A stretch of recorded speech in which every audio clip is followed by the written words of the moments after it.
ფინანსთა სამინისტროსა და შინაგან საქმეთა სამინისტროს თანამშრომლების მიერ ერთობლივად ჩატარებული ღონისძიების ფარგლებში განსაკუთრებით დიდი ოდენობით ნარკოტიკული საშუალება ჰეროინის შემოტანის მცდელობის ფაქტი აღიკვეთა.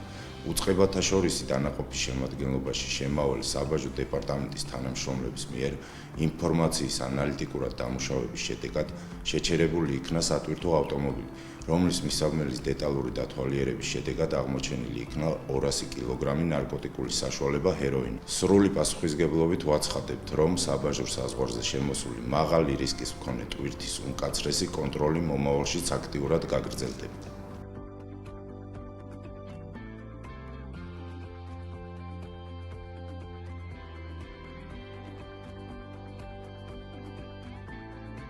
გაეროს ნარკოტიკებისა და დანაშაულის წინააღმდეგ ბრძოლის ბიუროს გზავრებისა და ტვირთების კონტროლის პროგრამის ფარგლებში საქართველოში 2012 წლიდან შეიქმნა 3 უწყებათა შორის დანაყოფი, რომელთა შემადგენლობაში შედიან საქართველოს ფინანსთა სამინისტროს შემოსავლების სამსახურის საბაჟო დეპარტამენტის, საგამოძიებო სამსახურის და შინაგან საქმეთა სამინისტროს ცენტრალური კრიმინალური პოლიციის დეპარტამენტი და საპატრულო პოლიციის დეპარტამენტი.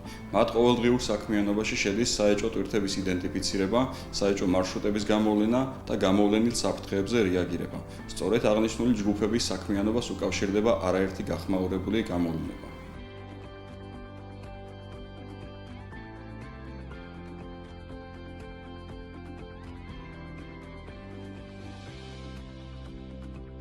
დანაყოფში ჩართული 4 უწყების თანამშრომელი თავისი კომპეტენციის ფარგლებში ახორციელებს როგორც სახმელეთო, ასევე საჰაერო და საზღვაო გზით გადაადგილებული სარისკო ტვირთების იდენტიფიცირებასა და კონტროლს.